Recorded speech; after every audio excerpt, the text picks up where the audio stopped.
G'day and sweaty carb. Well, today we spend so much of our lives on the internet, right?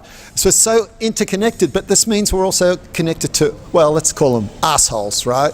People who want to do the wrong thing by us. So Brad Melrose gave a fantastic talk about how to protect yourself online, because we get hacked because we hack ourselves. Basically, that's the nuts and bolts of it, yeah. You do it to yourself. And one of the biggest flaws is curiosity. Exactly. The hackers play on human traits, specifically curiosity, getting you to do things that you normally wouldn't do because you're curious about what's at the other end. Click for this cute cat video. Oh, I want to see the cat video. That wasn't a cat video. Uh-oh, now what do I do? And so what do you think the biggest, simplest way to protect yourself is? Use common sense. If something seems wrong, it probably is. Don't let curiosity be the better of you. Don't click on links in emails. Don't open attachments in emails. That'll go a long way. And make sure you've got a decent backup of your data. Make sure it's off-site protected, maybe in the cloud that does versioning. Make sure that you've got a copy of your data, so if you get hit by ransomware or something, you have a recovery point, because paying the ransom is the wrong approach, likely not to help you. And simple tips like I have a different password for I think everything I've got a different password or password variation on, and that's very important. Yeah, you should never use the same password on all the sites, because if one site gets compromised, all the sites get compromised. So use a different password on every site. Make them nice and long. Keep them simple so they're easy to remember. Maybe have a password formula if you can figure out how to do that, to try to minimize your online footprint, so in the event you do get compromised, only a small piece of your life gets compromised, not all of it. So one thing I was interested in is that the length of the password is much more important than the variety, because nowadays you've got to have exclamation points and symbols and capital letters and all that sort of thing, and that apparently that's a myth.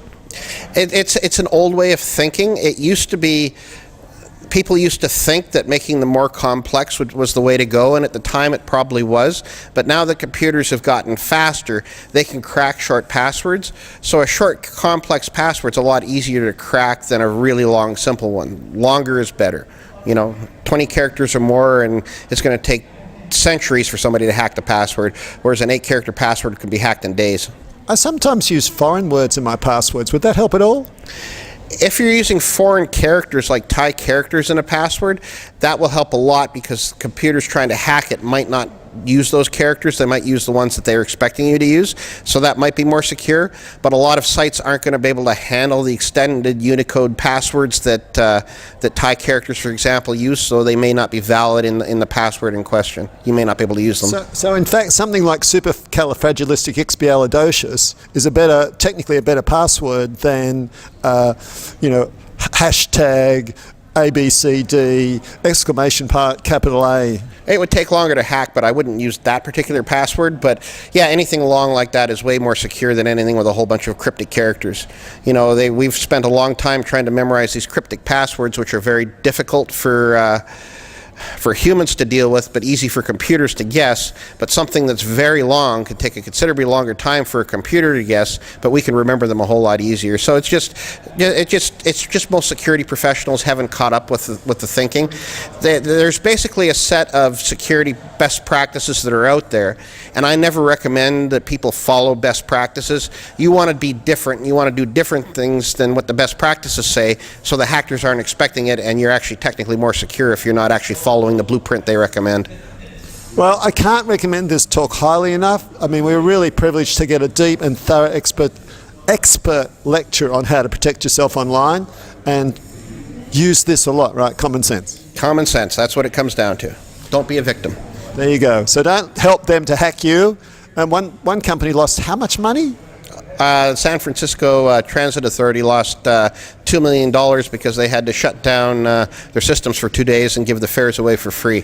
And paying the wrong construction company? Yeah, that was tens of millions of dollars, because the money went to a hacker's account instead of going to the construction company's account that they were supposed to be paying.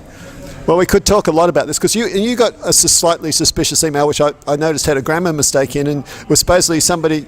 Tell a story who it ended up, where it ended up coming from. I'm not sure. I don't remember which email you were. Oh, this was the one where that you were trying to sell your place? Oh, the condo. Yeah, it was got an email from a CEO of an oil company wanted to buy it. And I'm looking at it going, well, that seems strange, but I replied because anybody can want to buy a condo. And then I got an email back saying, click on a link here for more information.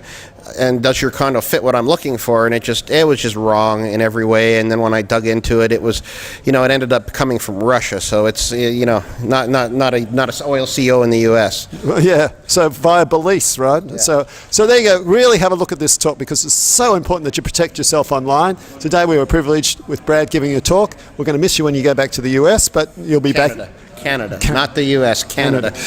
I'm now in trouble. He's never going to talk to me again now. I wanted to make sure that got on the video. Canada. I'm from Canada. Snip, snip, snip.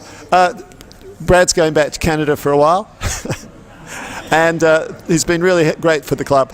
And we'll see you next week. We're going to have very important talks on nursing homes in Thailand next week. But for meanwhile, it's goodbye and sweaty carbon. Don't get beat.